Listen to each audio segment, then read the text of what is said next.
Welcome to today's edition of the Rush 24/7 podcast. My friends, I made a rediscovery last night. I discovered something that I already previously discovered.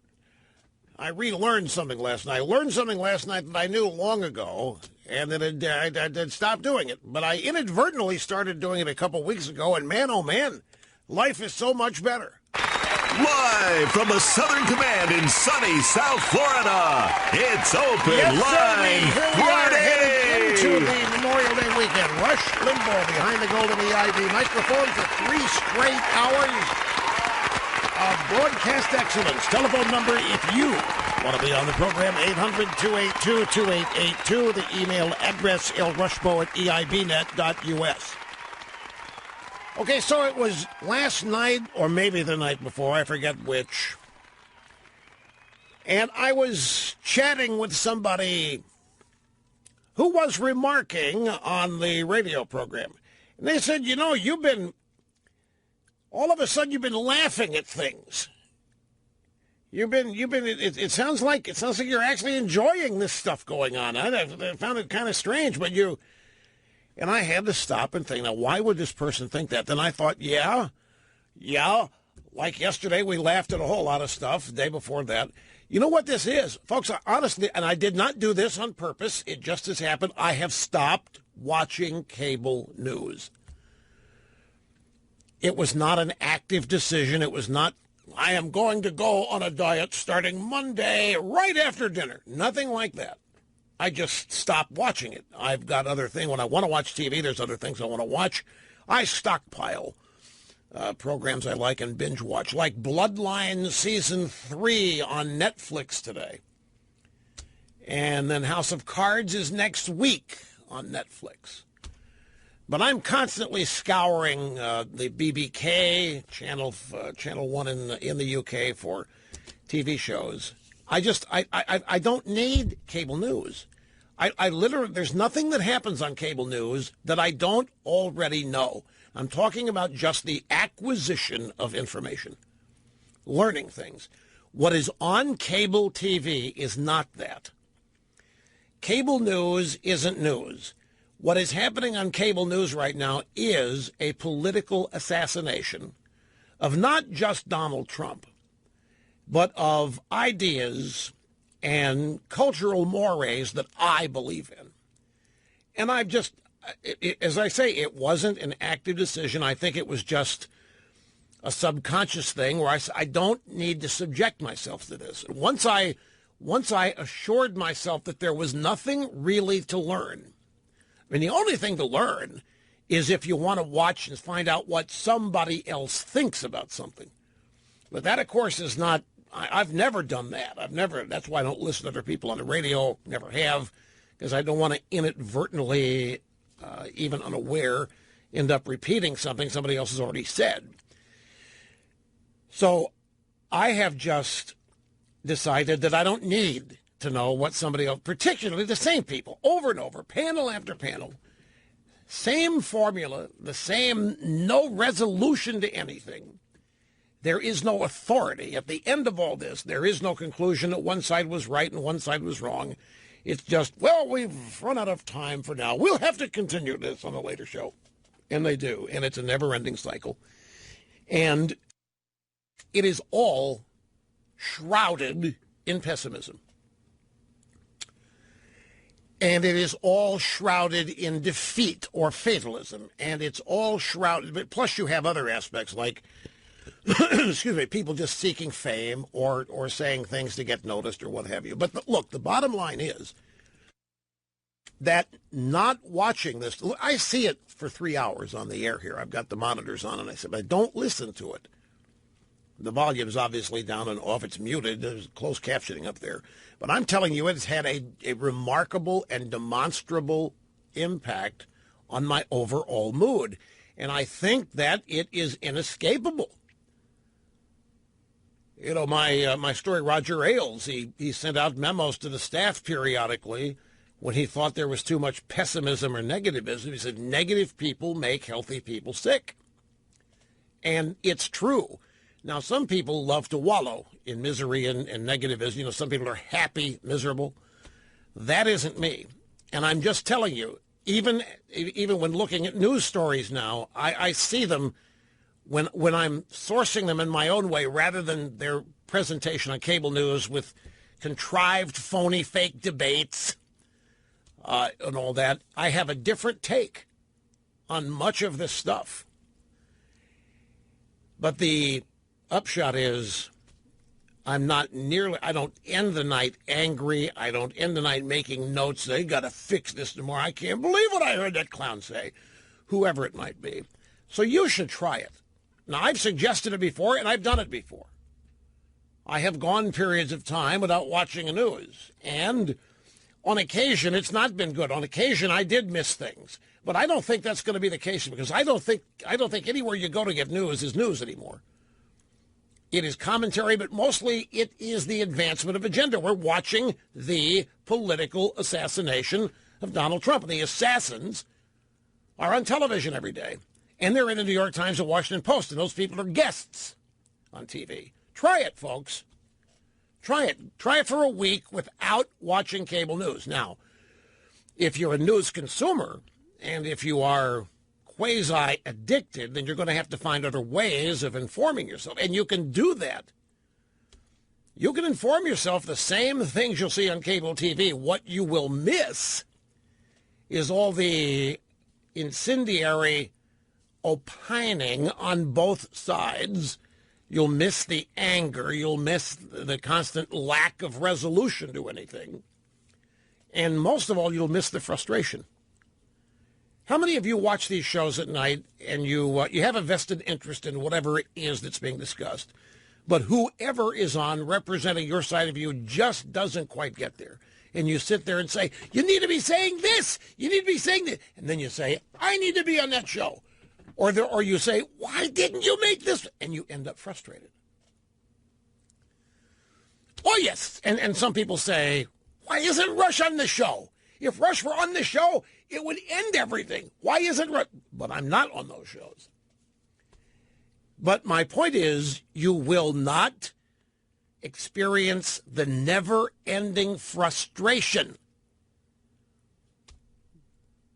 that accompanies whatever you think you're doing in informing yourself by watching these shows. Now, this is not, I must stress, this is not an attack on cable news. I'm not in any way, shape, I've been very clear over what I think the news has become anyway. I'm talking about the impact, positive impact on me not watching this stuff.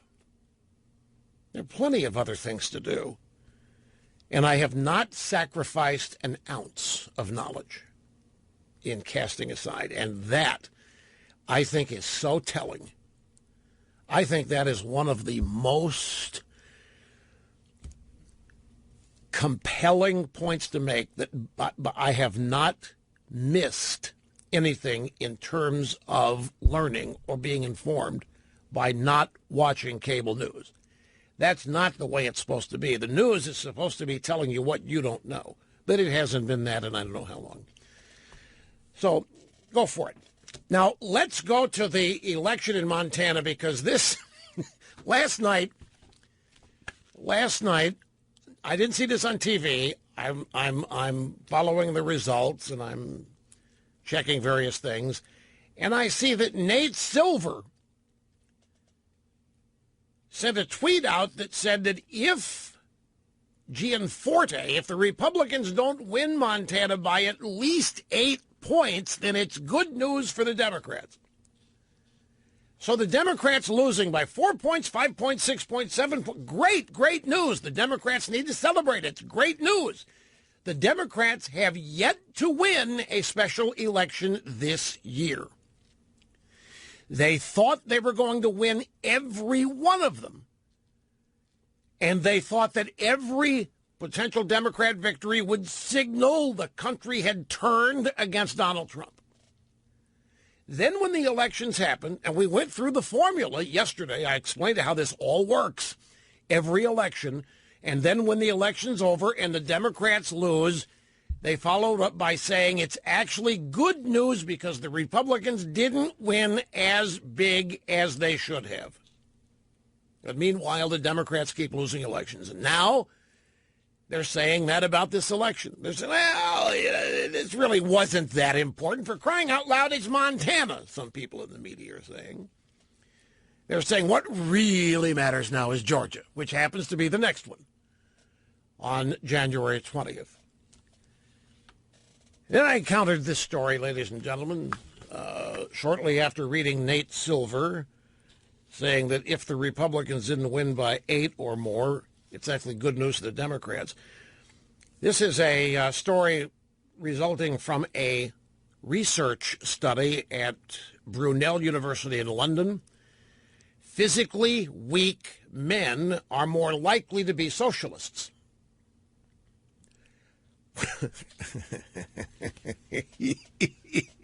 What timing! I said this is a godsend. Surprise, surprise, it is a woman that's writing the story here. Surprise, surprise, men who are physically weak are more likely to be in favor of socialist policies. An academic study from researchers at Brunel University in London studied 171 men looking at their height, their weight, their overall physical strength, their bicep circumference, along with their views on the redistribution of wealth and income inequality. The study was published in the Evolution and Human Behavior Journal, one of my favorite magazines, by the way, right along with Prairie Farmer. Survey found that weaker men were more likely to favor socialist policies than stronger men. Brunel University's Michael Price believes this may be a product of evolutionary psychology. Listen to this. Dr. Price said, "This is about our Stone Age brains in a modern society. Our minds evolved in environments where strength was a big determinant of success. If you find yourself in a body not threatened by other men, if you feel you can win competitions for status, then maybe you start thinking inequality is pretty good." See how this works? Strong, tough, self-reliant, studly, manly guys don't believe in equality. See how you think you have a headline, you think you have a story that may really be onto something, and then they totally blow it with their own analysis. Now, this story hit home for me, obviously because of the circumstance that happened up there in Montana. But I myself, and I've mentioned this before, I imagine a lot of people will not remember me having said it because they make a big deal out of it. I did a whole segment on it. But I have wondered, Snerdley will back me up on this, over the years, I have openly wondered out loud here how, honest to God, real men can possibly be liberal. I have never understood it in a psychological sense. I understand propaganda, brainwashing, environmental influences growing up, the role of parents, teachers, and so forth, but throw that stuff out. I have never understood it.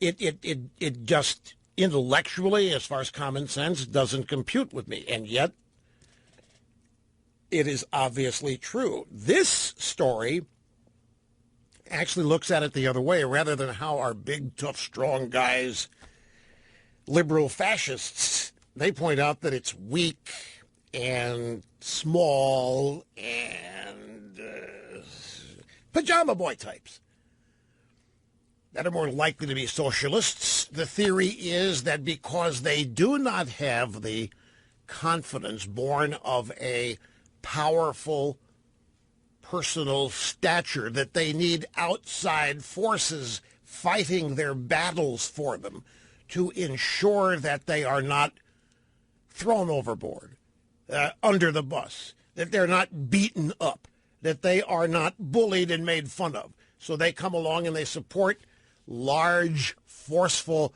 powerful authorities over everybody to equalize things.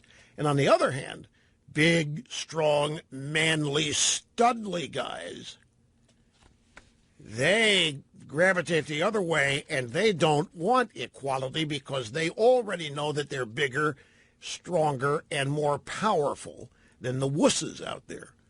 And they don't want anybody coming along elevating the wusses to artificial strength and artificial power when they can't acquire all of that on their own. Now, taking his assessment one step further, Dr. Price wanted to factor in time in the gym to see if he could determine the relationship flow between strength and socialistic leanings. He said, are men who are naturally strong more inclined to hold capitalist views, or are men with capitalist views driven to go to the gym?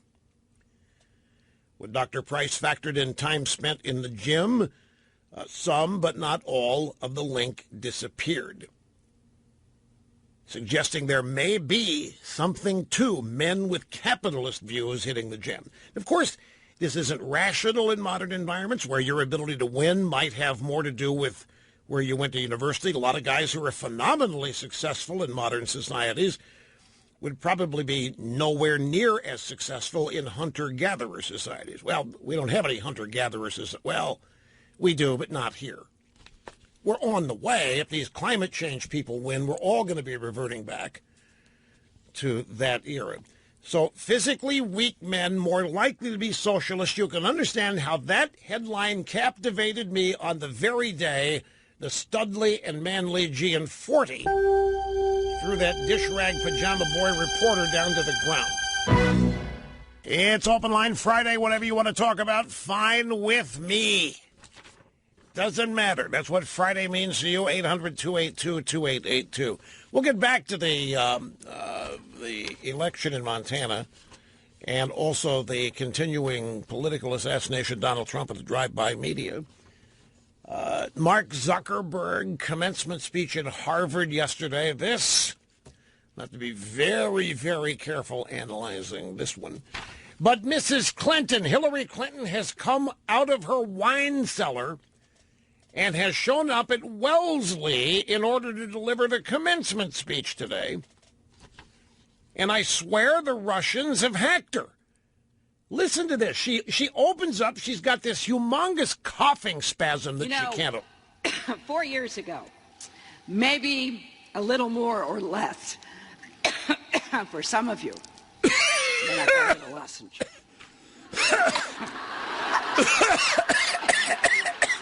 Thank you. I told the trustees I was sitting with, after hearing Tala's speech, I didn't think I could get through it. So we'll blame allergy instead of emotion. But, you arrived at this campus. What are they applauding? Anyway, did the Russians hack this? I mean, she starts that speech needing a bottle of water. Well, why did I say she came out of the wine cellar to give the speech? Well, let's see. She said that it was Chardonnay. Here, grab the next one. Soundbite 23. This is. You may have heard that things didn't exactly go the way I planned. But you know what? I'm doing okay. Oh, good. Happy to hear that. Yay! I've gotten to spend time with my family, especially my amazing grandchildren. I was going to give the entire commencement speech about them, but was talked out of it. Long walks in the woods. Organizing my closets, right? I won't lie, Chardonnay helped a little too. There you have it. So she came out of the wine cellar in order to deliver the speech here to the graduates at Wellesley. She did this 48 years ago. She gave the commencement address at her own school 48 years ago. Back in a second. Open Line Friday, El Rushmore already having more fun than a human being should be allowed to have. Okay, so we move from the story about weak men, physically weak men, more likely to be socialists, to now the aftermath of the election in Montana yesterday, where the Manly and Studley Greg Gianforte trounced the herpes country singer there, a guy named Quist. What are you putting your face in your hands for? I'm not making anything up. The guy performs at nudist colonies out there. So from CNN, what Greg Gianforte's win in Montana taught Washington. Suddenly, after the Democrats lose big, guess what? All politics is local. It's classic. I went through the formula yesterday. They have yet to win one of these special elections. The Democrats have not won one of them all year. Before each one, they set it up as a referendum on Trump. The nation is ready to turn. The nation is dissatisfied. The nation's feeling guilty and a great sense of remorse over having voted for such a bumbling fool and pig and idiot, Donald Trump. And these people cannot wait to express their sorrow and their regret. They cannot wait. These voters in these special elections cannot wait to apologize to America for what they've done. And the way they will do that is vote Democrat. Then the election happens. Oh, Hollywood and Silicon Valley throw in gazillions of dollars to these Democrat candidates in the special elections. Then they have the election, and it's not even close. The Democrat loses. In the immediate aftermath of that, the media says, well, it really wasn't that important. There's not that much to see here. These elections are really more local than they are of any national impact. They do it every time, every damn one. Now they're looking at the Georgia runoff on January 20th, and it'll be the same formula. So after they lose big, all politics is local, has nothing to do with national issues, according to CNN. All you need is one pull quote from the story. At the end of the day, it might be the case that trying to fit Montana into a national political box is a stretch. Now, contrast that with everything CNN has been doing about this election. They tried to link Gianforte, as did the rest of the media, to Trump.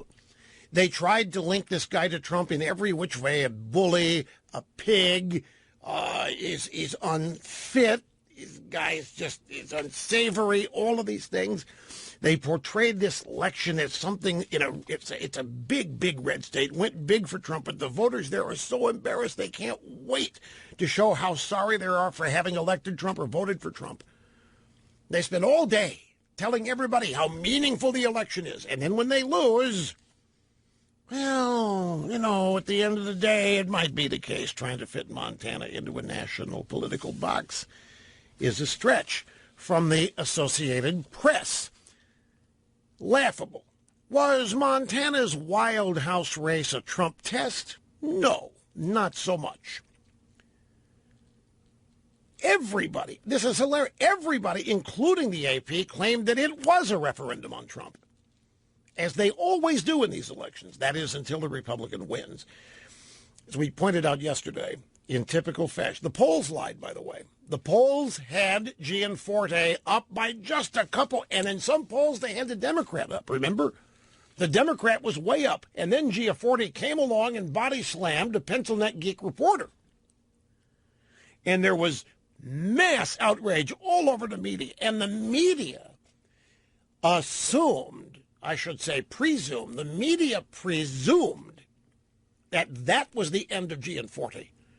That the voters, they simply would not tolerate a reporter being treated that way. No way, Jose. It wasn't going to happen. The voters are not going to tolerate it. And they're going to show Gianforte what they think. And this guy, Quist, was going to come along and run away with it. Of course, it didn't happen. And then all day yesterday, we got calls from Montana from people who said they had no problem with it, that if they could, they would go bankrupt donating to Gianforte. We didn't have one caller yesterday who was upset. And then we have the early voting aspect of this. Now, let me ask you a question.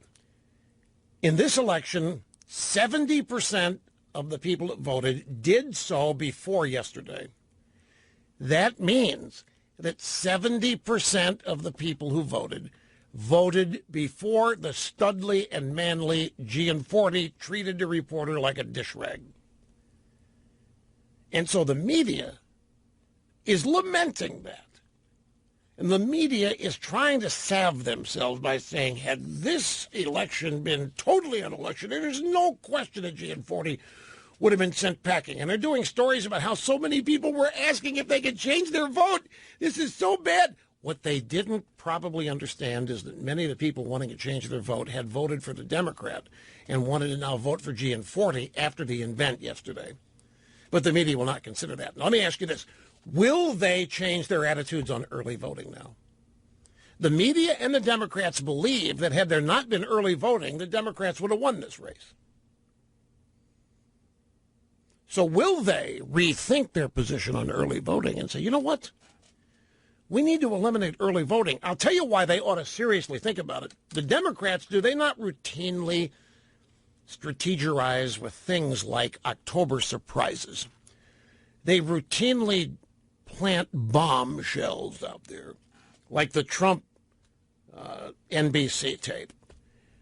And they plan these things to happen within the last, say, week or 2 weeks before the election, sometimes at the outside 3 weeks.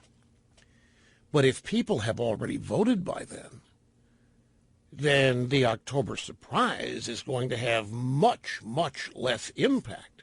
And if the October surprise is a massively important part of your campaign, what's the point of doing it if a majority of people have already voted and will not be affected by it? So the alternative is to get rid of early voting if you're going to really pin your hopes on October-type surprises. Or you execute the October surprise earlier before the early voting begins. What do you think they'll do? I had a couple of people last night tell me that they thought the Democrats would now get rid of early voting since it shafted them here. And I said, you are crazy. They are never going to abandon early voting. No way. It isn't going to happen. If anything, they're going to expand it. This election notwithstanding. So why? What do you think early voting is for? Early voting is the greatest opportunity for fraud, phony registrations, massive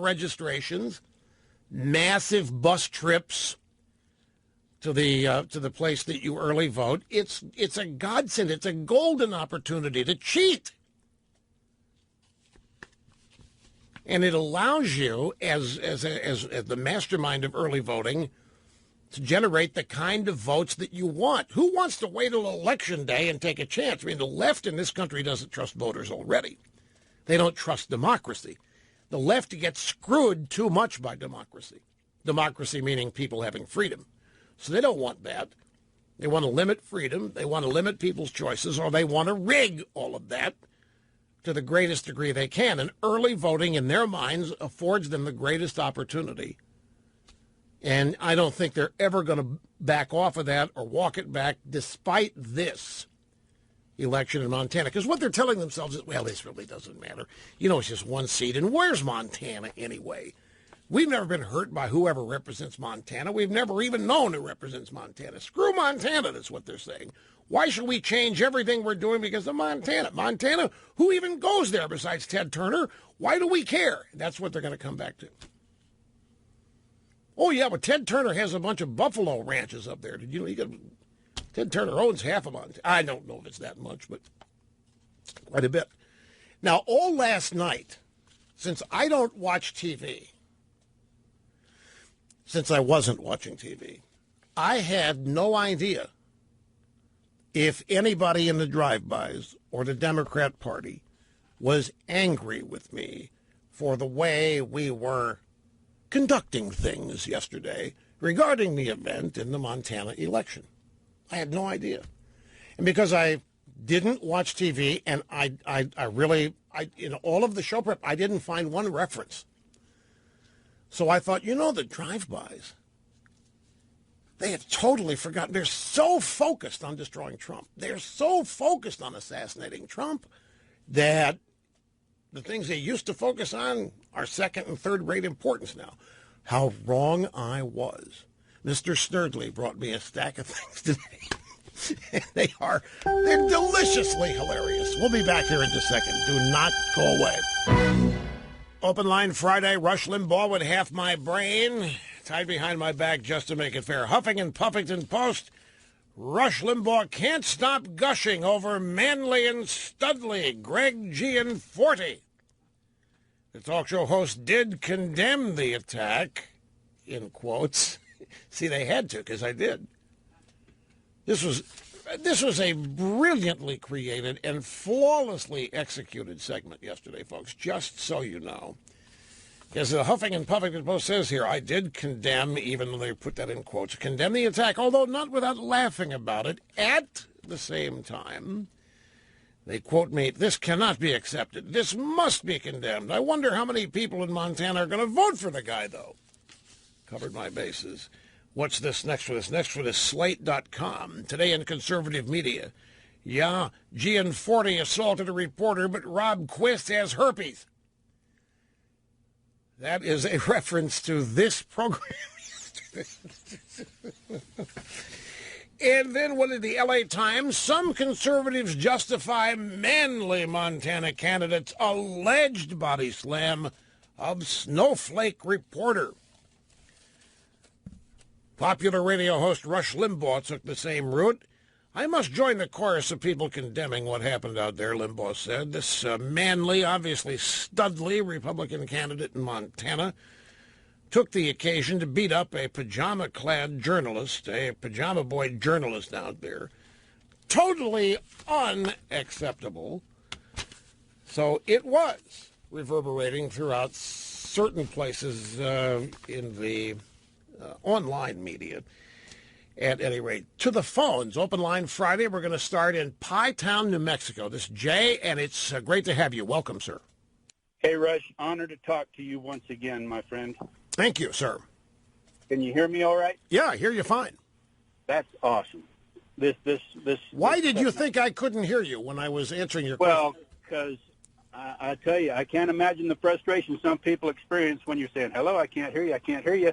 Oh, and then you lose them, and you say call back. I mean, like a snowball. I got you're just doing preemptive damage control. You know, your phone line's fine here. Awesome. Well, Rush, what kind of phone are you using out there, Jay? I'm using an iPhone. Well, that must be why, because it's crystal clear. I probably wouldn't even need the transcription of your call, but I'm going to use it anyway. But no, it sounds ideal. It sounds perfect. How do you hear me? Do I sound okay? Rush, you always sound like a foghorn in the fog, buddy. Well, thank you very much. I sincerely appreciate that. Hey, so here's when you opened up this morning, I mean, it hit me like a ton of bricks because I quit watching.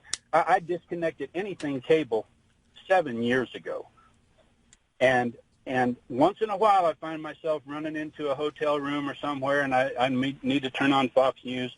I'll tell you what, there's nothing edifying that comes through many of these channels. Fox News is fallen, I think, below my expectations for some time now.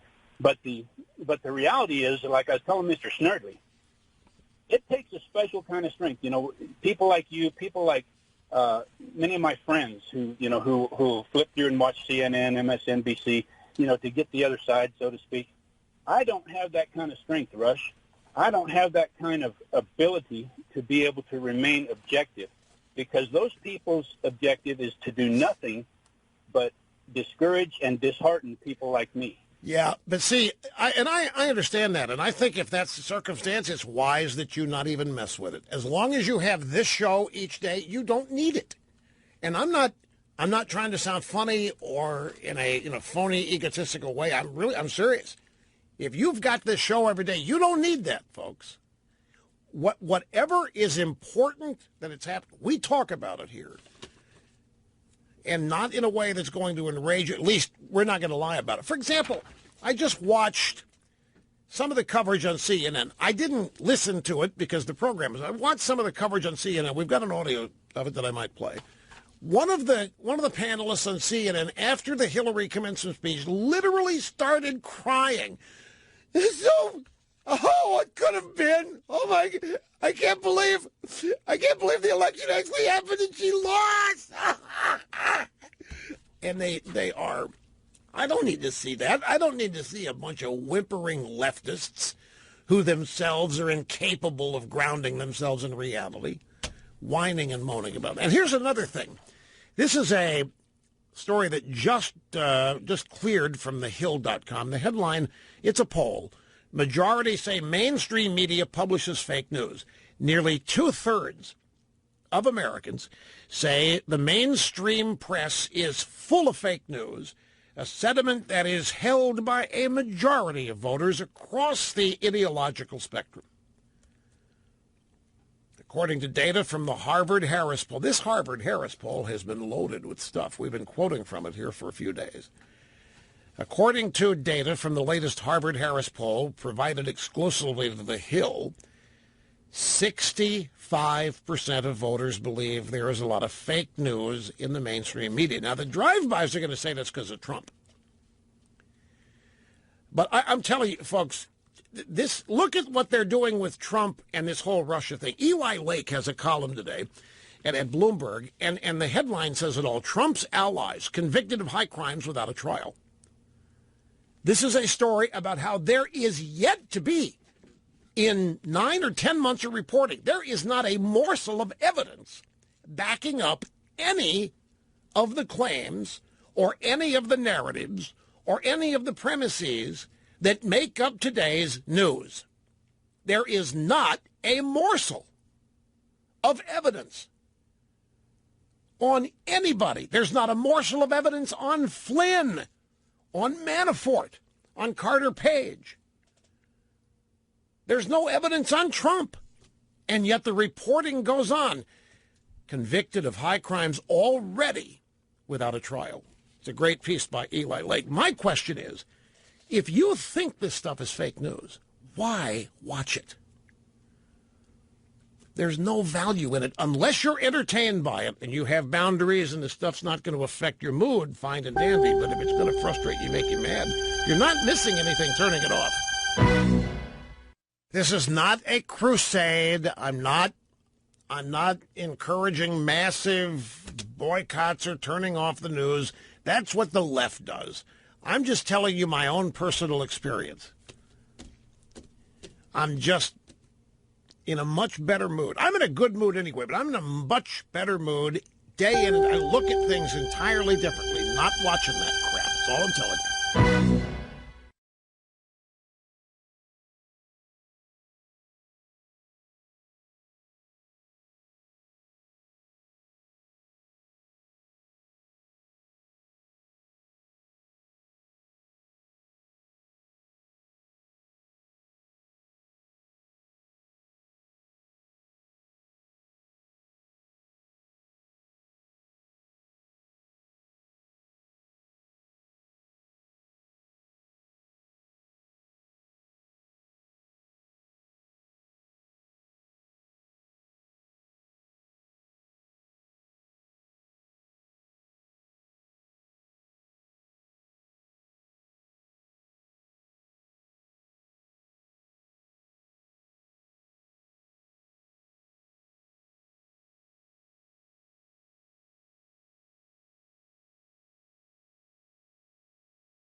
Oh, yeah, I forgot the New York Times. Mr. Snerdley pointed it out. A journalist was body slammed, but some conservatives want the news media to apologize.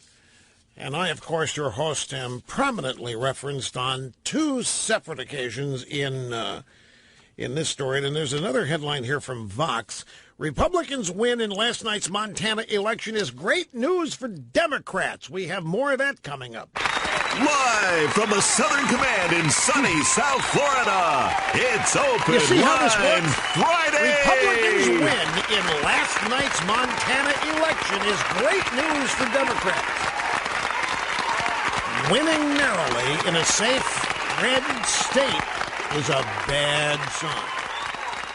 So Nate Silver says that if the Republicans don't win by at least 8 points, it's great news for the Democrats. And here comes Vox saying he only won by 7, which means that Nate Silver is right. Greetings and welcome back. Great to have you having more fun than a human being should be allowed to have. Rush Limbaugh, behind the golden EIB microphone, 800-282-2882. If you want to join us, just send an email as well. lrushbo@eibnet.us. Memorial Day celebration is Monday. We'll have a best of show that day, so we have an extended weekend here. Open Line Friday means whatever you want to say, whatever you want to talk to me about is fair game. I want to go to the audio sound bites. I meant to get some of these in last hour just to wrap this up on this Georgia election, because once again, it is a teachable moment in helping people to understand how to translate what they see that is programmed ostensibly as news. But again, I would submit to you that we really are not watching news anymore. In the traditional sense, strict definition of news, it's not what we're seeing. Everything is about the continued political assassination of Donald Trump and the Republicans, by the way. It's not just Trump. It is anybody, anything standing in the way of the Democrat Party. Jessica Tarloff, she used to work with Doug Schoen, and then she branched out. And she's now been hired as a Fox News consultant. She's a leftist. She's got this website now called bustle.com. And she was last night on the late edition of Hannity, along with Kimberly Guilfoyle. Guilfoyle was guest hosting last night. And the subject came up. And Guilfoyle says, so far as Gianforte is ahead, it really wasn't locked down till around midnight. So Gianforte's ahead, Jessica. What do you make of this? Now they're predicting a single-digit win for him as opposed to a double-digit win, which would be a good night for Democrats. That's something that they would certainly go out there and fundraise about. They'd talk about the resistance, how it's working, how it's beating down Republican strength. That would be the silver lining. Wouldn't you love to be in that party where when you lose, you win? When you lose, you get to increase your fundraising. When you lose, you get to say whatever you're doing is working, like the resistance. When you lose, and like for the third or fourth time in a row, it adds to you. Wouldn't you love to be leader of a party with that many dumb people in it? That every time you lose, you hit them up for money. And they, of course, you know what, folks? Here's the dirty little secret is they're not donating. Jessica Tarloff can sit there and talk about all the fundraising she wants. Remember the story we had earlier in the week? Republican National Committee fundraising is like 4 times ahead of the Democrats today, and cash on hand is like 3 times as much on the Republican side. The Democrats just aren't succeeding in fundraising. There's nothing on the electoral side in the Democrat Party that's working right now, which is okay for them because they're not running things. The media is. The media doesn't have to fundraise. The media doesn't stand for election. The media is never going to lose in any kind of contest because they officially don't enter any. But the elected branch of the leftist movement in this country, which is the Democrat Party, they're actually in a world of hurt. And it's an important distinction to draw. And to lose here by 7 points and to call it a win and to try to fundraise off this and to suggest it's a good night for the Democrats, we can fundraise here, and the resistance is working, it's beating down Republican strength. It isn't. The Democrats better thank their lucky stars that the Republicans simply don't want to lead. Whatever it is. I said Mitch McConnell the other day, I just don't know. I just don't see. I just can't find a way to get 50 votes for this health care bill. I just don't see. I can't find a way. I don't see the road to get tax reform done this year. I just don't know. I can't find where we're going to get the votes. I just don't see the road to get serious about the wall on the border to limit illegal immigration. If the Republican Party could set aside its embarrassment or whatever it is it's feeling, if they could unify behind the Trump agenda, they could bury all of this. The best way to knock out this political assassination attempt that's being conducted by the media is to win. And the Republicans have what it needs to win. They've got the votes. If they could unify behind things, unify behind the Obama repeal, the CBO score, we haven't gotten into this yet. The CBO score of the Republican health care bill is an outright disaster. And it's a fraud. You know, this. What is the big takeaway in the media about the CBO report? CBO says that the Republican health care bill will result in 23 million Americans losing health insurance. My friends, it's an outright lie. The 23 million people the CBO says will lose health insurance do not have it now. That's one of the great myths of Obamacare, that all of these millions of people were magically insured. They weren't. Obamacare is a debacle. Obamacare is an outright failure if you believe that Obamacare was intended to do as it presented. I mean, the truth of the matter is Obamacare is right on schedule toward imploding and leading everybody down the pathway to single payer. But they weren't honest about that. They made everybody believe that Obamacare was going to answer everybody's health care problems. Lower premiums, lower deductibles, insure everybody. And they're trying to tell people that this is happening, even while insurance companies cancel and back out, get out of the exchanges. It is imploding as designed. The CBO comes along and says the Republican replacement bill will strip health insurance to 23 million people. It will not. They don't have it yet. They don't have it now. They don't have it to lose. Our old buddy Guy Benson has dissected this at Town Hall. We'll link to it at rushlimbaugh.com. I mean, this CBO, they say it's nonpartisan, the Congressional Budget Office, but I don't believe that either. They may, on the surface try or attempt to make it look nonpartisan, but it's the establishment. There isn't any such thing as nonpartisan in that town, and it's an insult to our intelligence to try to tell us there is. The CBO is biased against the Obama replacement plan, the Republican replacement plan of Obamacare. It's biased against it. But you know what? The one thing they couldn't make up, because it's true, it will lower the deficit and it will lower premiums by $3,000. Remember, Obama said he was going to lower your premiums an average of $2,500, and they went up and up and up along with the deductibles. CBO says the Republican bill will actually lower premiums. It gets in the weeds after that, but the big takeaway, and you can count on this. This is the thing about the modern day media. You can count on the big takeaway being a lie. Your safest bet when you're watching the media report something is that they're not telling you the truth. That's the safest bet. The safest bet is to critically think and doubt what you're hearing. So when they tell you that 23 million Americans are going to lose health insurance, if that's the big takeaway from the drive-by on this, as it was, doubt it. Do not believe it. Let that become instinctive, because it isn't true. Here's Ron Brownstein. Ron Brownstein, formerly of the L.A. Times, now with the Atlantic. He's senior editor. And he was on CNN's special coverage last night, and he was asked You know, Ron, it's a close margin out there. Is there something there for everybody in Montana? Can the Democrats claim victory?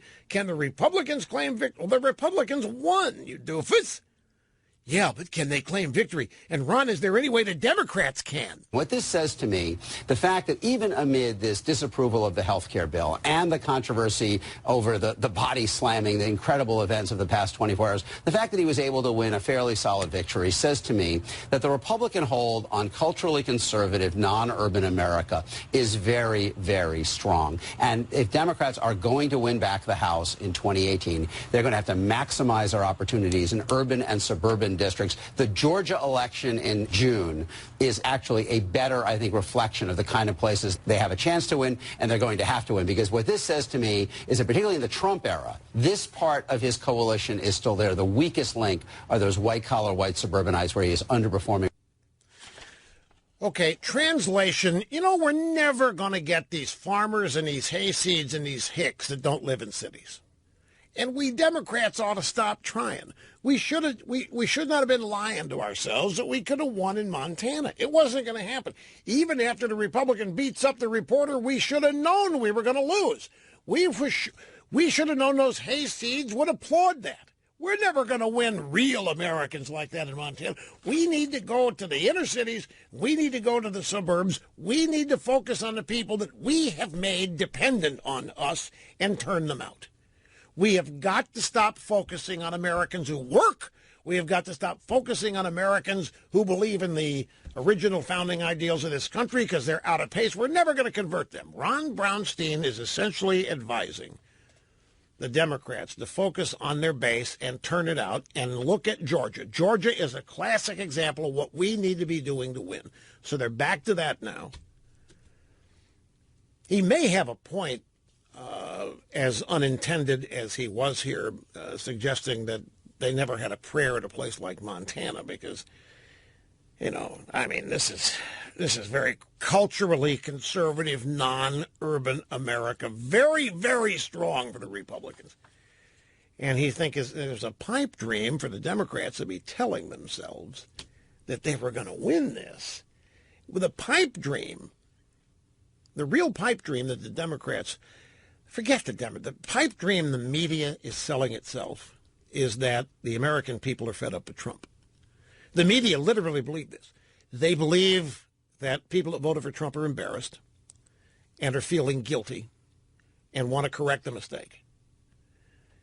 And this is what informs them. This is what motivates them before every one of these special elections. It's what they tell themselves. They lie to themselves, and they tell themselves that their jobs have been so effective. They've been so effective since the election in zeroing in on Trump and destroying Trump. They believe they've been so effective that they have talked Trump supporters out of him.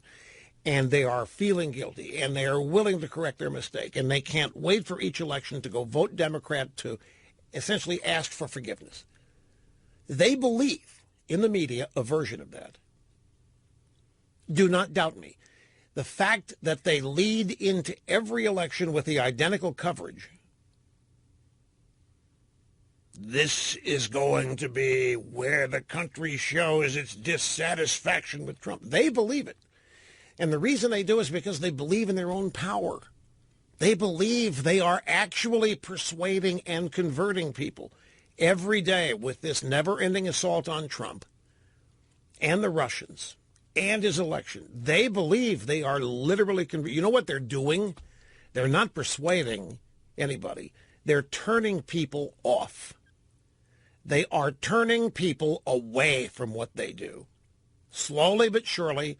And the more liberal the media gets, the more outrageous, the more obviously not news it is, the more obvious it is that it is a concerted political effort to undermine and destroy, the more people who are going to walk away and not watch it anymore and not read it.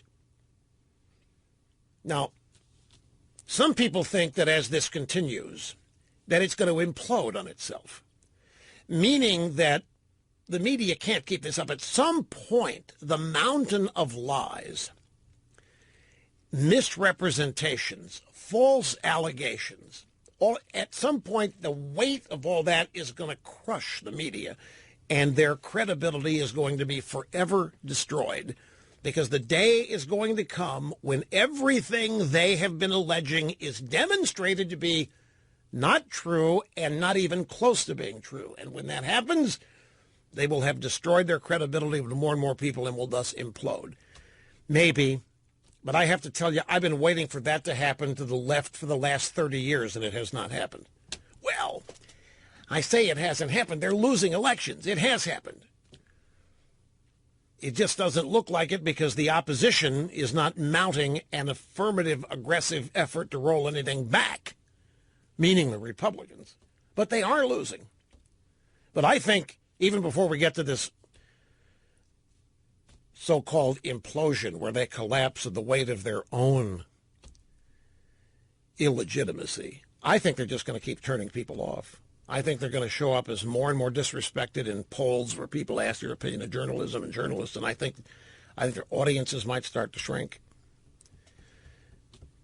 Because it's a total bastardization of what media should be. Quick time out. Open Line Friday resumes after this. Okay, it's Open Line Friday, and I'm going to get to the phones in the next segment. There's really not enough time here to be fair with anybody, and there's nobody up there I want to be unfair with, so we will wait. I just want to give you examples again of what I was just talking about. There isn't a shred of evidence. There's not a morsel of evidence for anything being alleged. Now, you might say, Rush, there has to be all this coverage. I'm telling you, there isn't. There isn't a shred of evidence. They don't have any evidence on Flynn. By the way, the Democrats, Sheldon Whitehouse, very, very worried that Flynn is already in secret talks with the DOJ. And they're mad at Mueller because Mueller is taking all the investigative aims away from them in Congress. He's not going to permit them. And they think the fix is in.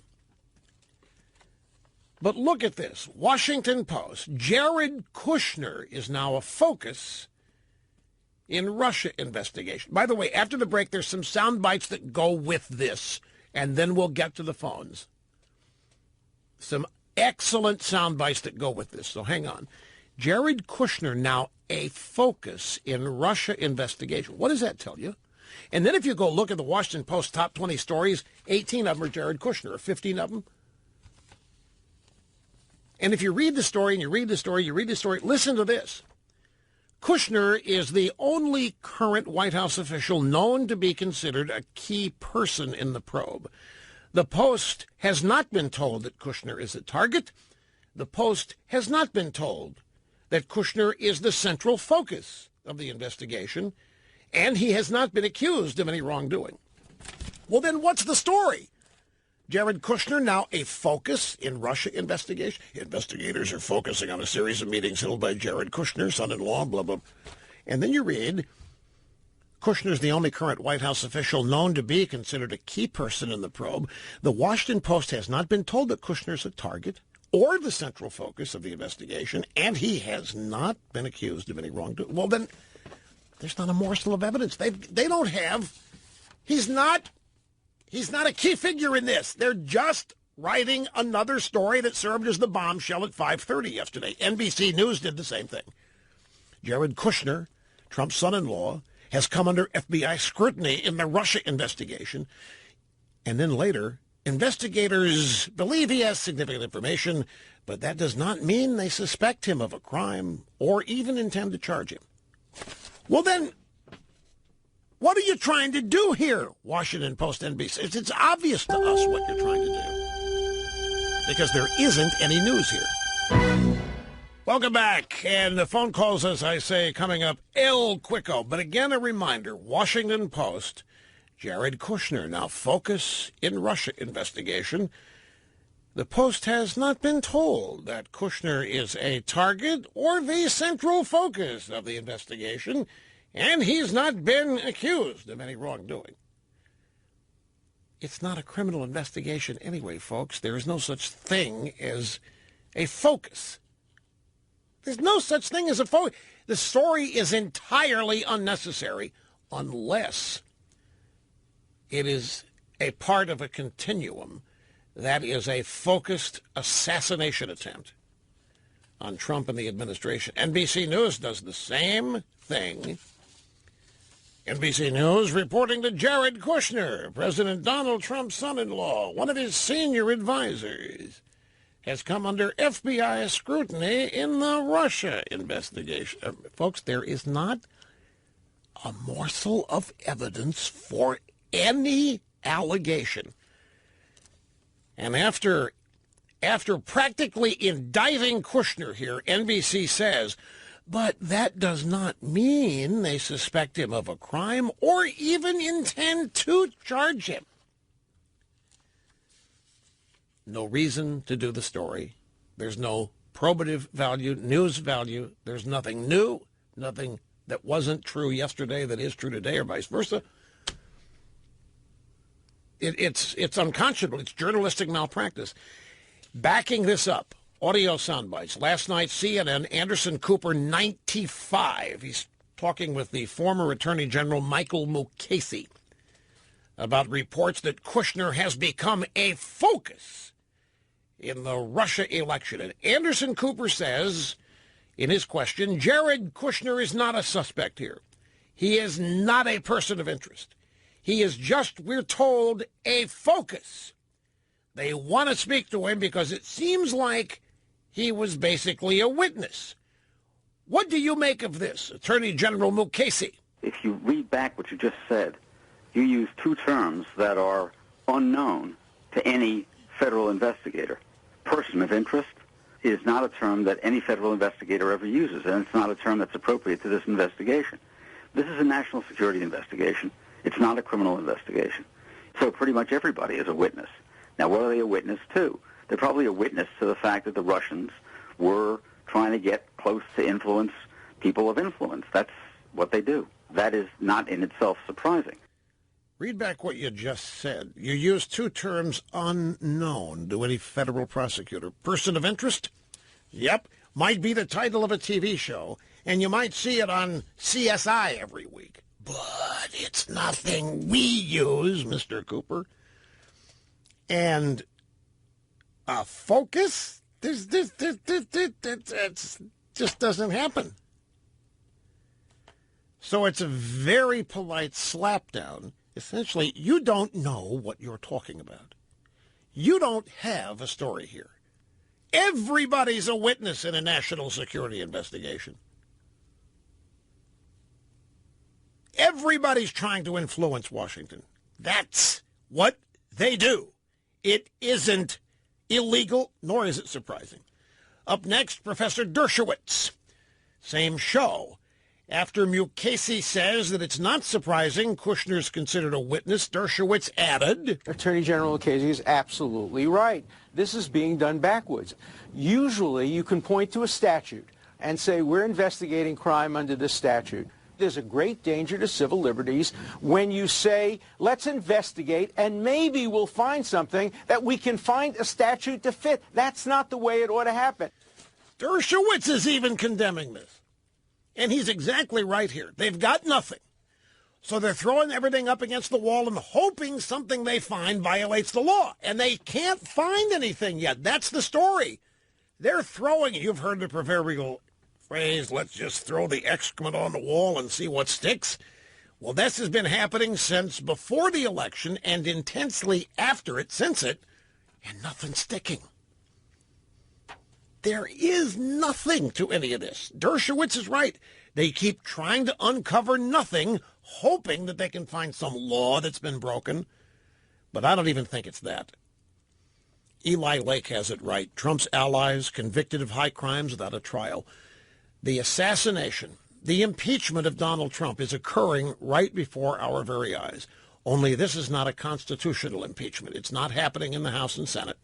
It's happening in the American media. The Trump administration is being tried and convicted without a trial.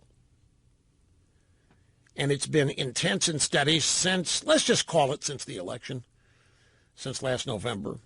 It actually predates that. But that's what this really is. There's nothing news here. There's no reporting going on. There isn't a scandal that has happened that they're desperately trying to uncover. There is no cover-up going on. Nothing has happened regarding that which has been alleged, collusion between the Russians and Trump to affect the outcome of the election. It just hasn't happened. And it didn't happen, and they're not going to find anything. They don't care. Their objective is to destroy Trump and his presidency before the 2018 midterms. Now, Jeffrey Toobin, we have one more bite. Jeffrey Toobin was also on CNN, same show. Jeffrey Toobin had just heard Mukasey basically tell Cooper, you don't know what you're talking about. There's nothing to see here. And he just heard Dershowitz say that they're going about this ass backwards. These people don't have a violation. They don't have a crime. They don't have anything. So they're just throwing everything up against the wall and hoping one day they're going to find a violation of a crime. Well, Toobin can't let this stand. Toobin understands that Mukasey is doing well and that the usually dependable Dershowitz has thrown in with the other side. So Toobin has to bravely fight back. Toobin has to get in there, roll up the sleeves, and defend the media and its cause. And that's how this went. Aiding and abetting hacking. It's a crime. Come on. You have to show evidence. You're just making that up. You have to show evidence, not only that they knew about the hacking, but they worked hand in glove with them. You're just making it up.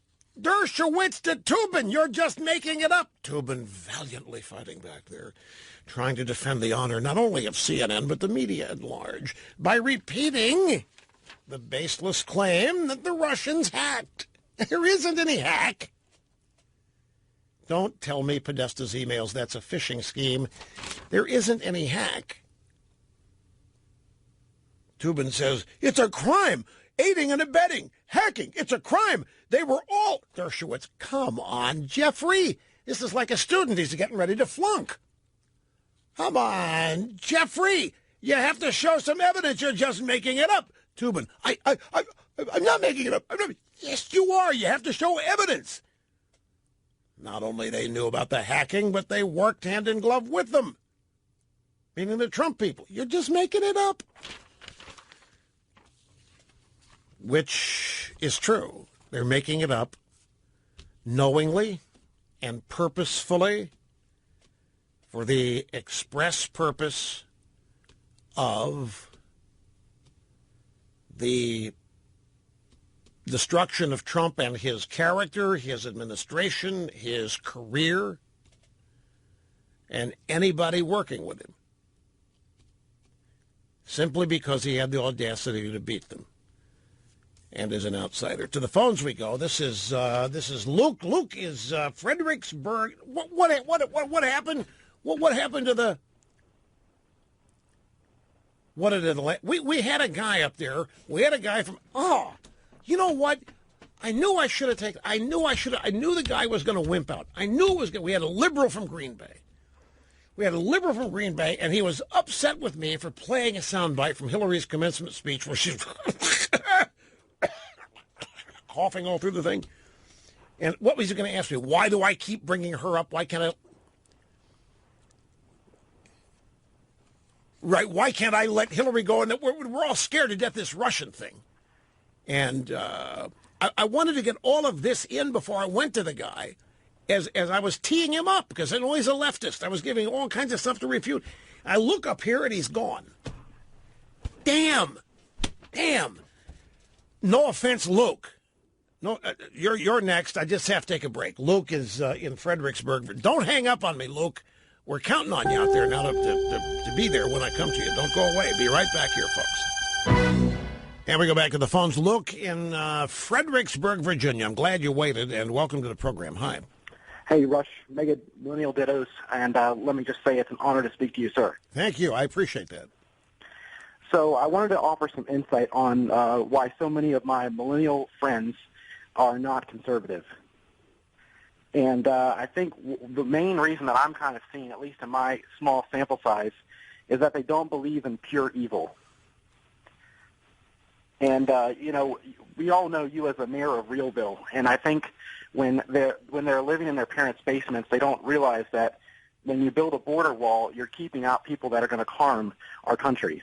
You know, when you go ahead and execute on gun control, what you're doing is you're stopping law-abiding citizens from being able to protect their families.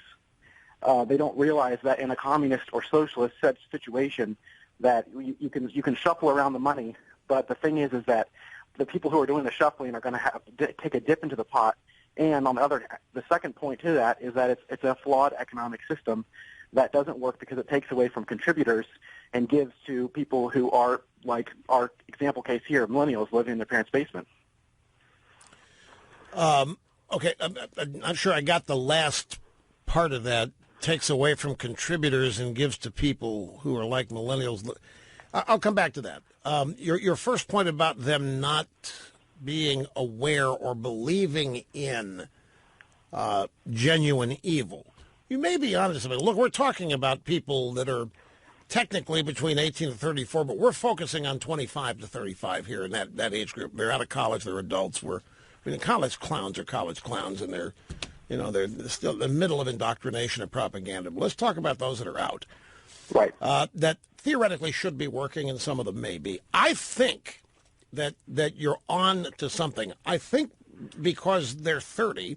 I remember when I was 30, naturally a much different outlook on life than I have now. It's not possible to equate the two. You can't possibly, at 30, have the life experiences and education and understanding that you have when you're 50 or 40. Of course. Right.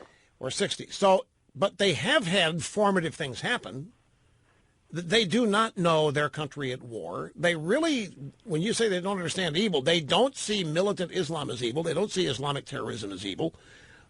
If they're 30, 9/11, 2001, they were teenagers, there's been so much propaganda about that. The United States largely has been blamed for these acts of terror. Presidents like Bush, with their torture, have created terrorists and so forth. They've really been given a dose of anti-Americanism, well, I think since they first started going to school, but it intensified once they get to high school and college.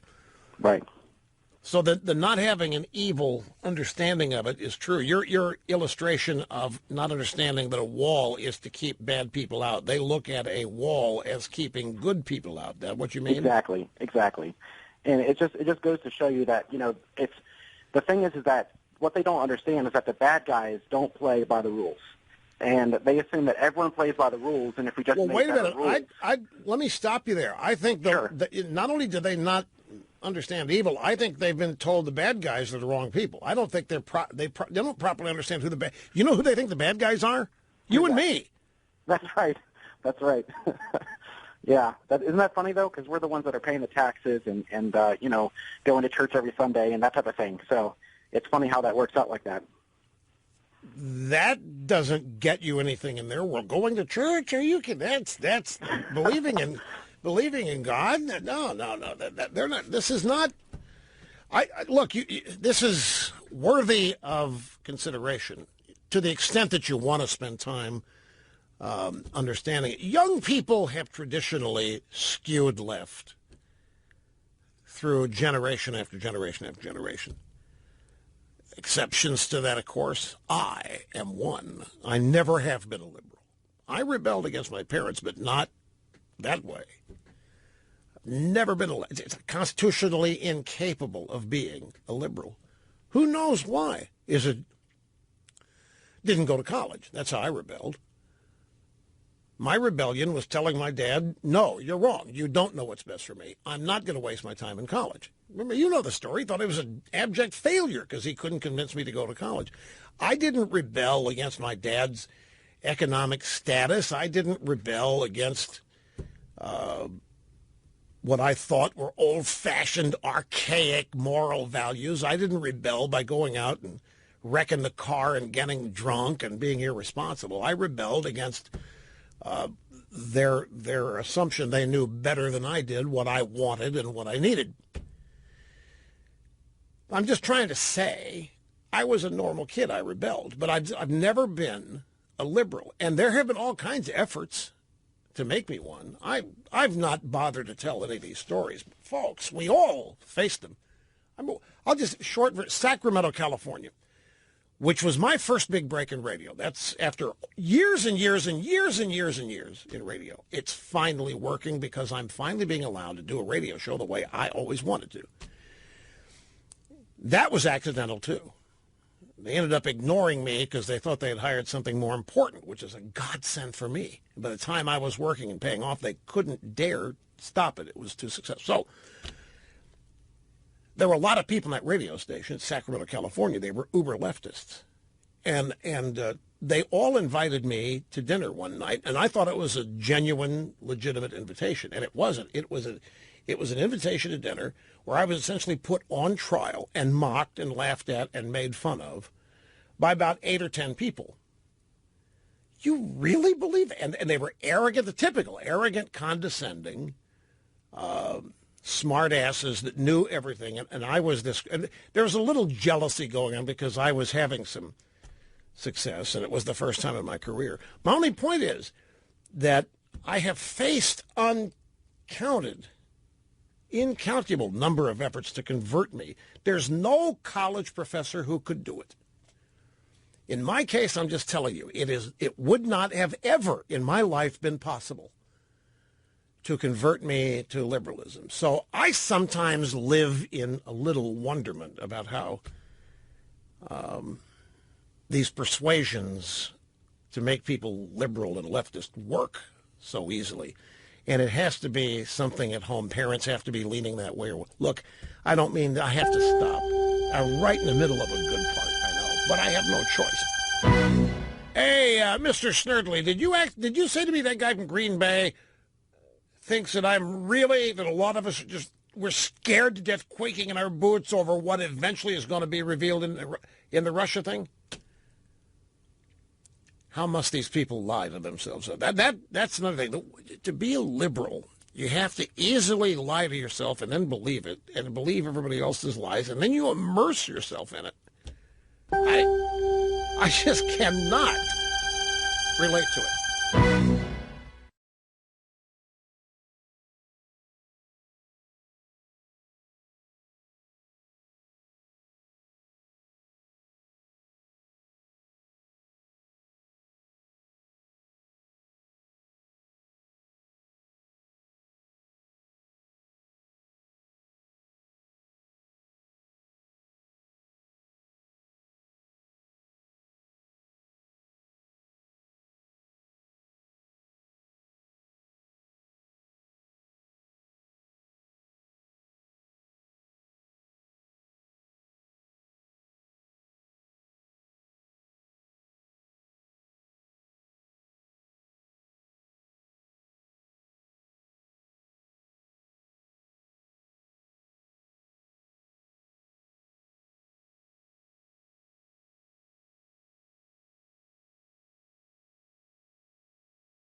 Meeting and surpassing all audience expectations every day. Rush Limbaugh, your guiding light. It is Friday. We roll right on. Live from the Southern Command in sunny South Florida, it's Open Line Friday! Look at this!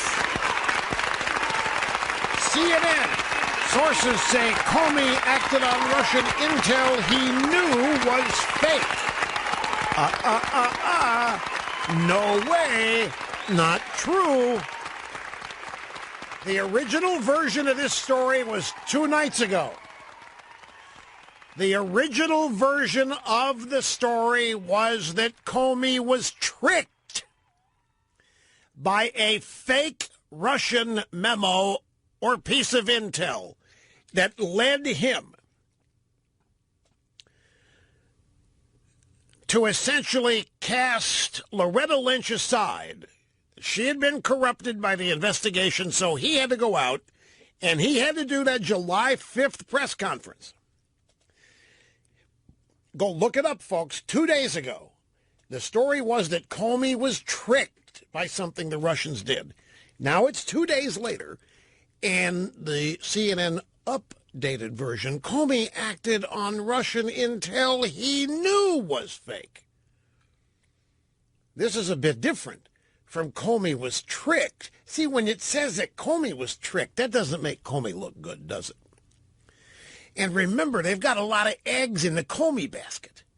Comey was going to come testify. Comey's got the memos. Comey memorialized all the memos of the dinners that he had with Trump.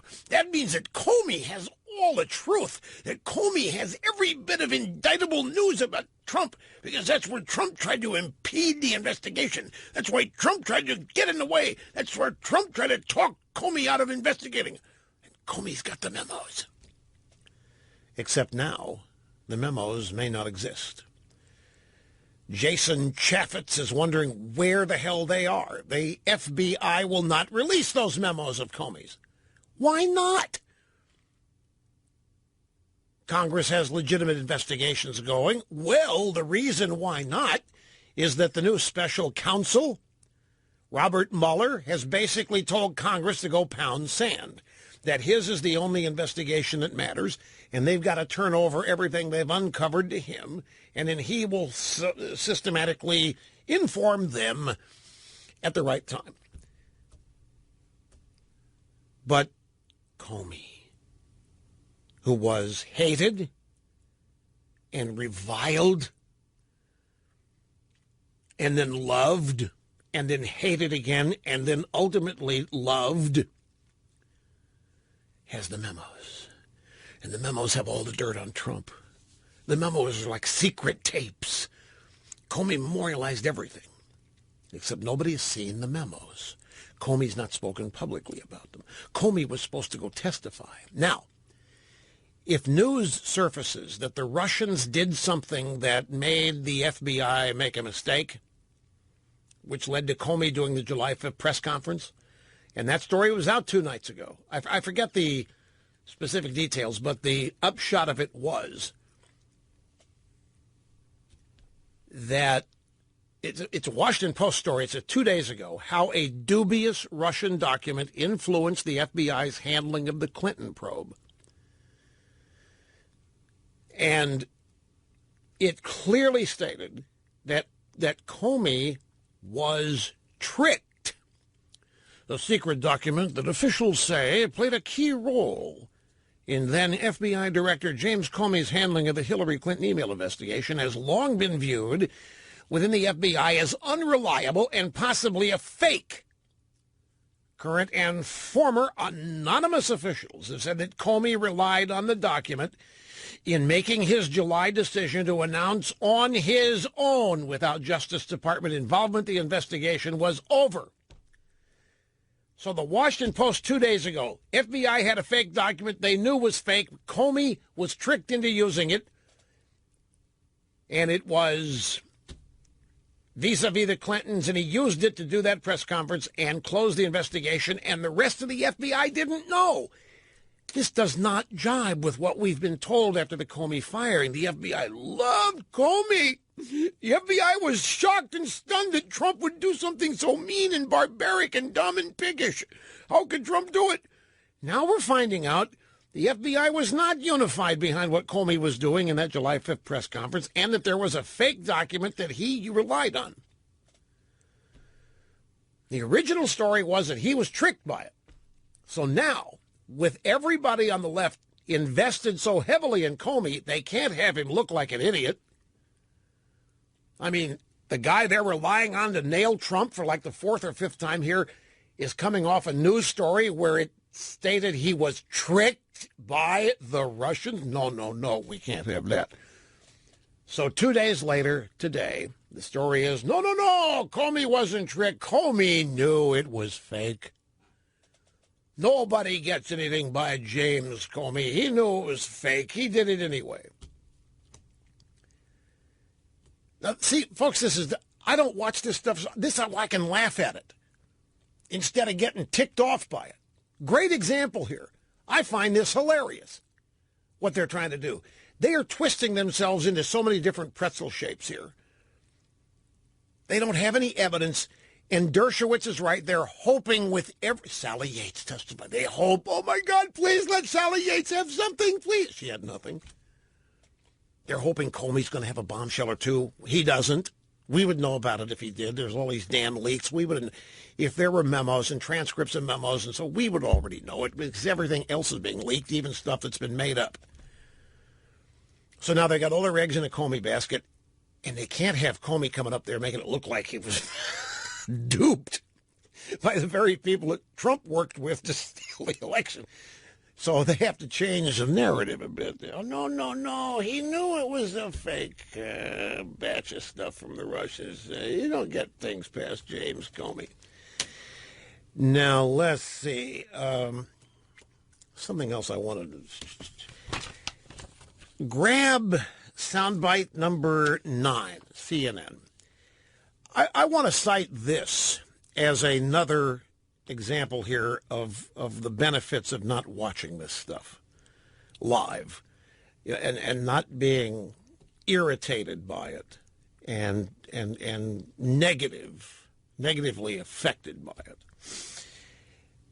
This is a montage of people from the Washington Post and CNN talking about the Washington Post revelation that Jared Kushner is a person of interest.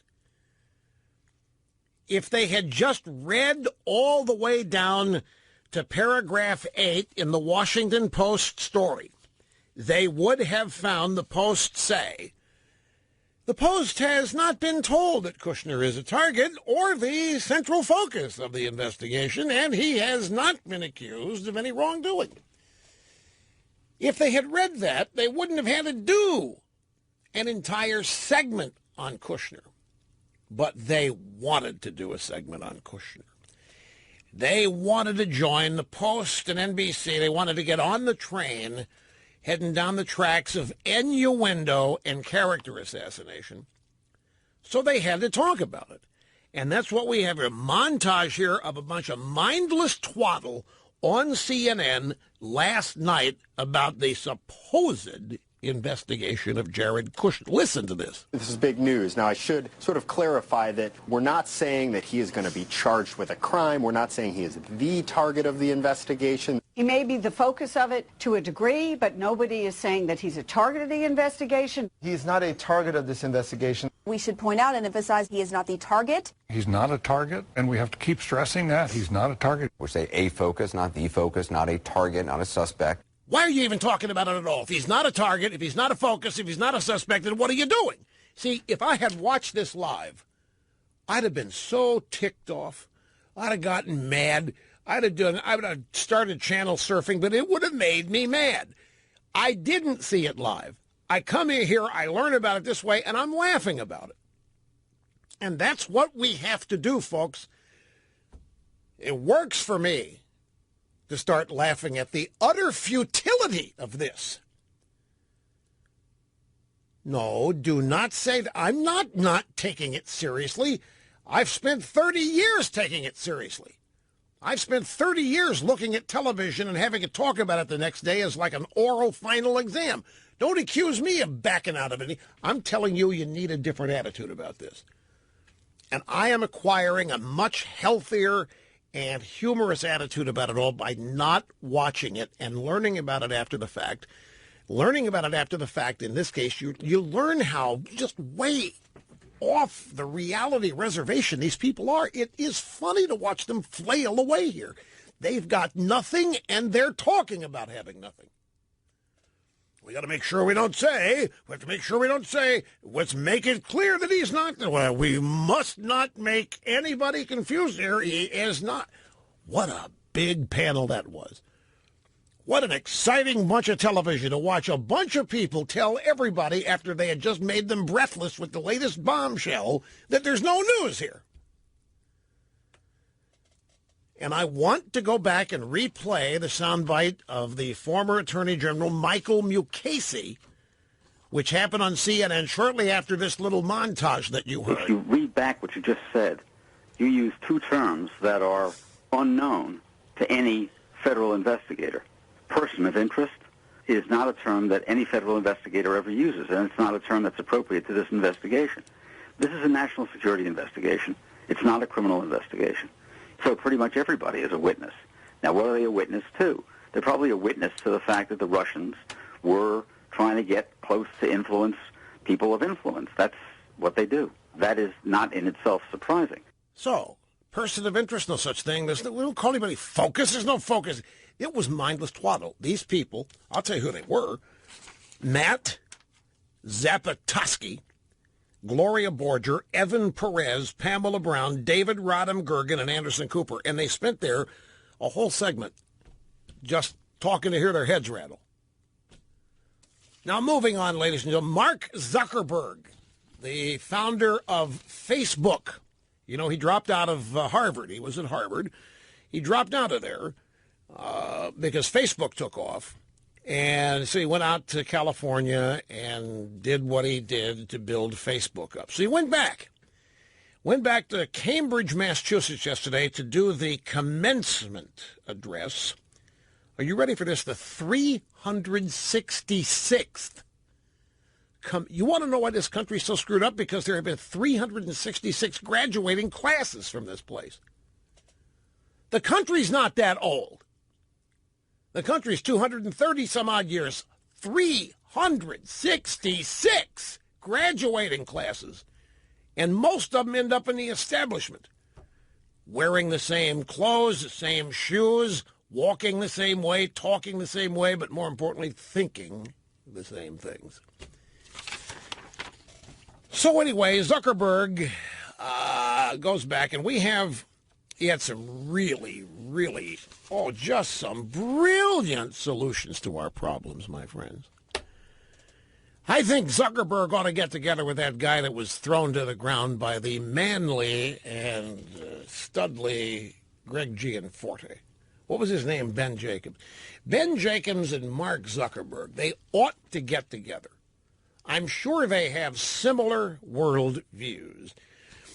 Zuckerberg thinks that everybody ought to have an identical income, that we need to have a, what does he call it, a universal basic income. We'll talk about how to pay for it later, but we need as many people as possible running around not worrying about how to pay the bills. That's when you get real creativity. That's in the second bite. Here is the first. We just have 3 bites of this. 1, 2, 3, and a couple follow-ups. Mark Zuckerberg, commencement, Harvard yesterday. There is something wrong with our system when I can leave here and make billions of dollars in 10 years. Wait, stop the tape. Stop the tape. Millions of students can't even afford. Stop that. I want it. Mark Zuckerberg. Don't give me some woman here. It's Mark Zuckerberg. You're not playing it right. That was a woman, right? Oh. Really? Oh, jeez. Oh, it's too long. Oh. There's too much time going by to bleep the... Oh, jeez. Well, that's what happens when you have artificial hearing. Honest to God, sounded like an editor at some female editor at a liberal magazine. Okay, Friday, cue the thing back up. Gee, thought it was a girl. That's embarrassing. There is something wrong with our system when I can leave here and make billions of dollars in 10 years while millions of students can't even afford to pay off their loans, let alone start a business. We all know you don't get successful just by having a good idea or working hard. You get successful by being lucky too. If I had to support my family growing up instead of having the time to learn how to code, if I didn't know that I was going to be fine if Facebook didn't work out, then I wouldn't be standing up here today. And if we're honest, we all know how much luck we've had. Okay, so you can see where this is going, right? You need me to translate this? Really, you don't understand what he's saying here?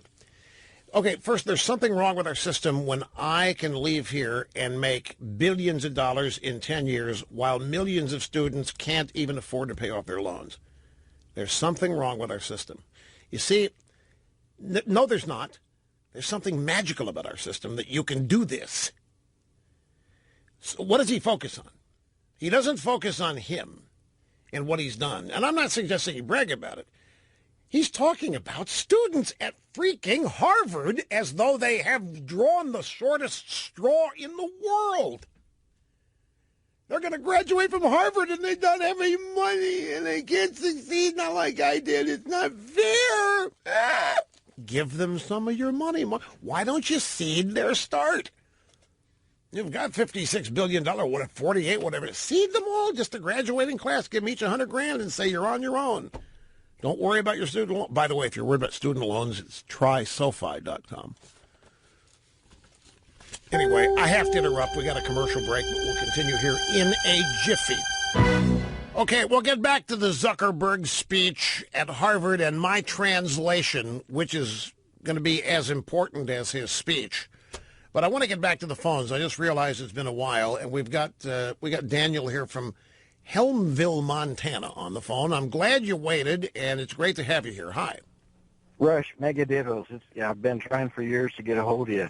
You got me through a lot of years in the blue state of Illinois, so I'm tickled to death to talk to you. I'm glad you got through here. Thank you.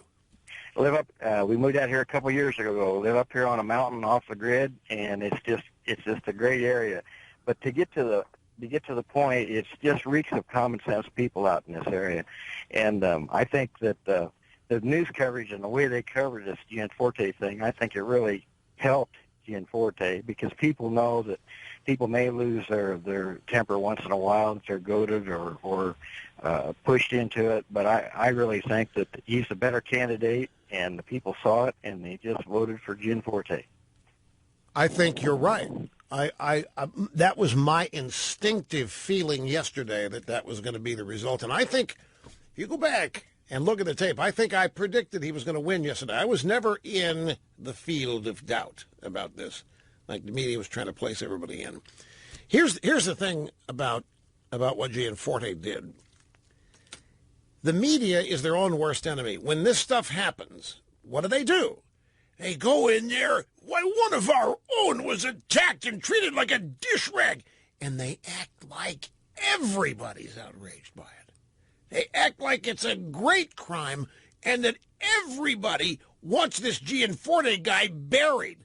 When the truth of the matter is, I would predict to you, I don't know what percentage, but there's a lot of people that watch modern-day journalism and get viscerally angry at reporters and their invasive questions, say, of people in grief, or the way that Trump's people or Trump are being treated. They get viscerally angry, and there's nothing they can do about it. So they see something like this, and there's a part of them that cheers it on because they believe that journalists have gone way beyond the bounds of fairness and that they're actually trying to criminalize certain political beliefs, and they're fed up with it. I don't doubt that for a moment. Okay, we're back now, and we're going to go back to the beginning here with Mark Zuckerberg's commencement speech at Harvard. 366 graduating classes. He starts by saying there's something wrong with our system when I can leave here and make billions of dollars in 10 years and millions of students can't even afford to pay off their loans. There's nothing wrong with the system. Why is it, while he is having incredible success, why does he feel the need to run down the system? I'll tell you why. A, he has been guilted into it by the other rich guys, much older than he is, who I am confident are having success influencing him. There's another reason that rich people do this, too. He is effectively building a moat around himself. He's insuring himself against the barbarians at the gate.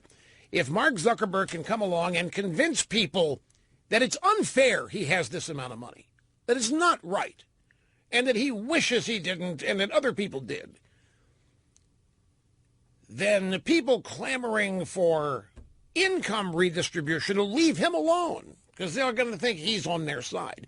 This is a well-honed trick that wealthy people who endeavor to get into politics always use. They condemn the system that created their wealth.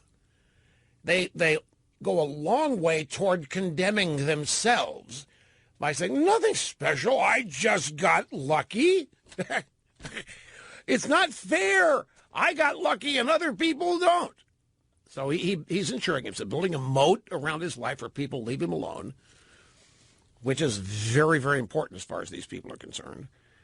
And he's not going to be targeted when they go to wealthy people to redistribute, in his mind.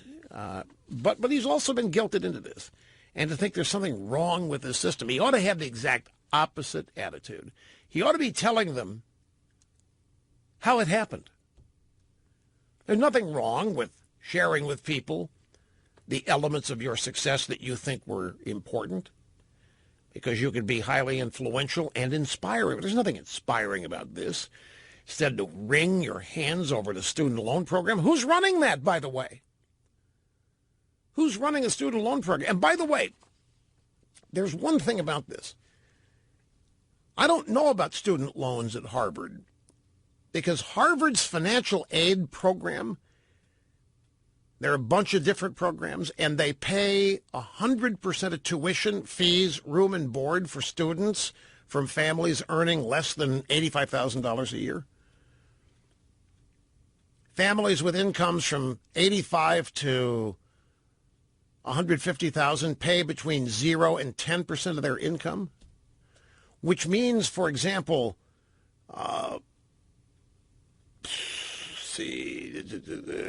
90% of families earning less than $150,000, a Harvard education is competitive or maybe even less expensive than a public university in a student's home state. But look, all that aside, the student loan program is a disaster, and it is being administered by the very people who claim to be the best and brightest in preparing our young people for their future.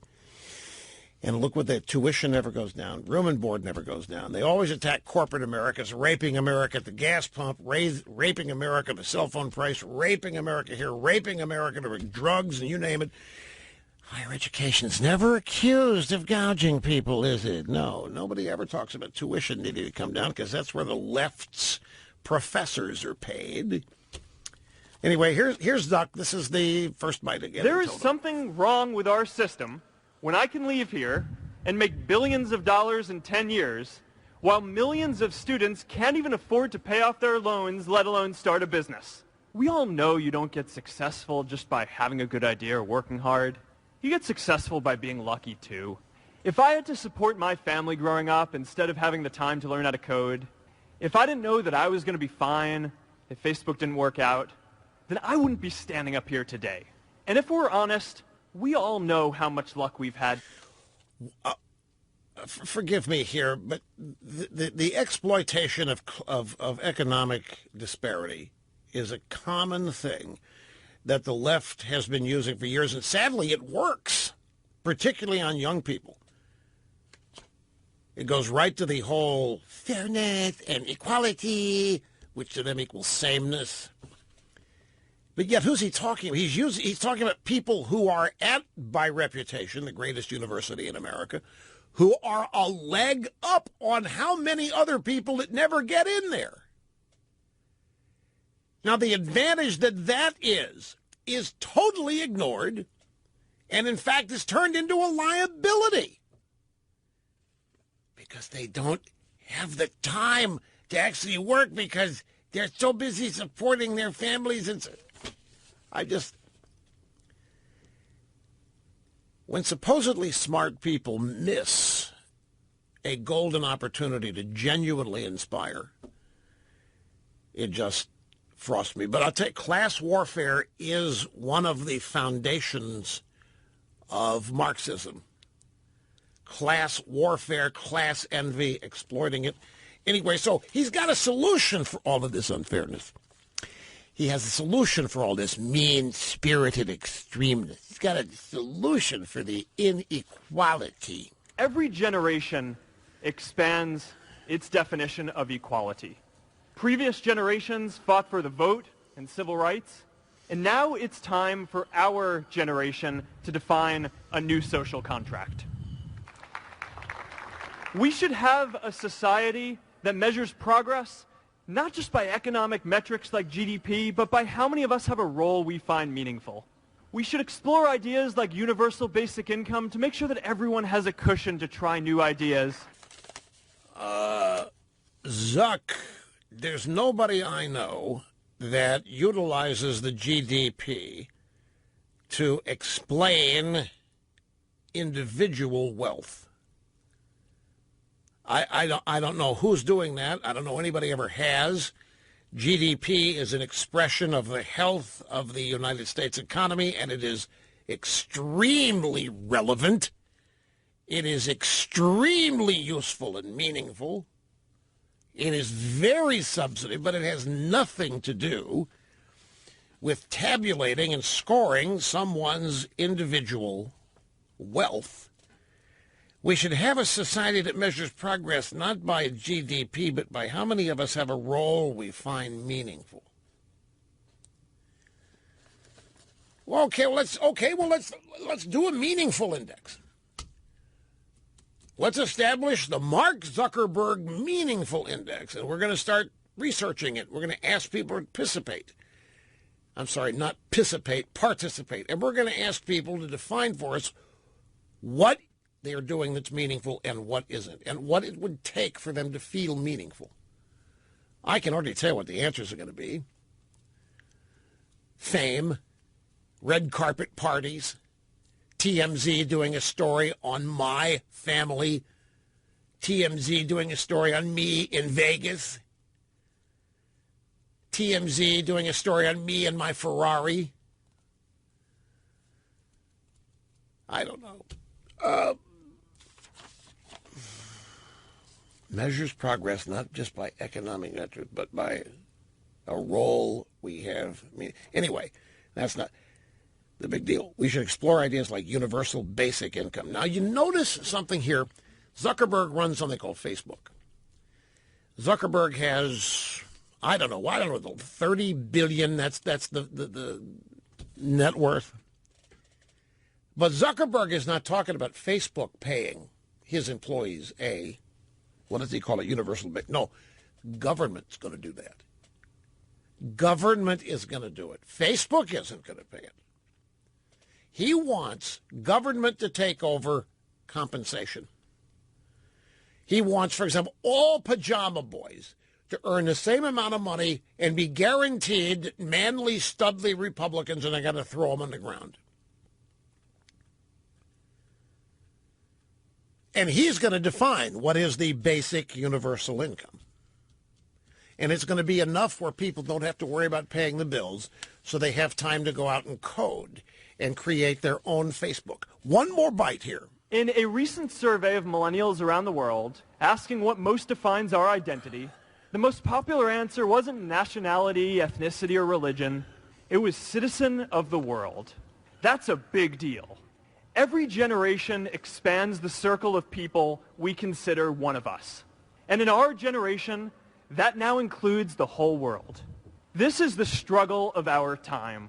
The forces of freedom, openness, and global community against the forces of authoritarianism, isolationism, and nationalism. Forces for the flow of knowledge, trade, and immigration against those who would slow them down. Okay, so you can see who has gotten hold of him. You can see who has bent, shaped, flaked, and formed him. Every generation expands the circle of people we consider one of us. What else?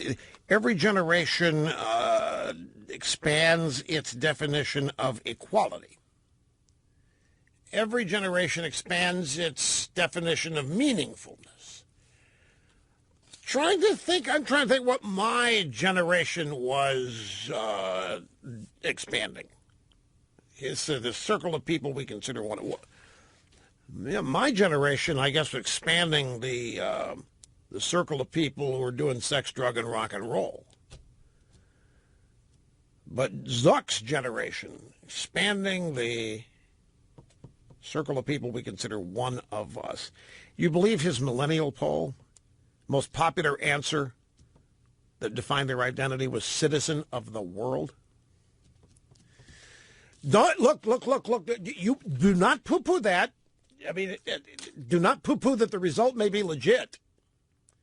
You can poo-poo those who think it, but don't poo-poo the idea. Don't think he's making this up. What are they being taught? And what is immigration but closing off the world to them? How in the world, they are not benefiting from the free flow of information. They have not been taught anything. They've been propagandized and they have been indoctrinated. There is no free flow of immigration with them, information. They want to shut it down. They want to shut down Fox News. They want to shut down any flow of information that doesn't have anything to do with what they believe. They're 180 degrees totally wrong about what they believe and what they've been taught. Citizen of the world. What have the Marxists been attempting to do all these years? De-emphasize the United States. Cut it down to size. Proclaim that the United States is guilty and the reason for the suffering in the world. Zuckerberg has clearly bought into that. Must take a brief time out. It's Open Line Friday. We're coming right back. Don't go away. I'd say I don't think most millennials could find the world on a map. Well, he says they want to be citizens of the world, so I couldn't find it on a map. Really? Well, then maybe, get somebody temporarily in there on that following Monday. That's going to be a big, big day. Not for this. It's a big day for other things. Hey, folks, I hope you have a wonderful 3-day weekend. We have a best of show here on Monday, and then we will be back live, in person, meeting and surpassing expectations on Tuesday. Thanks as always for joining us today.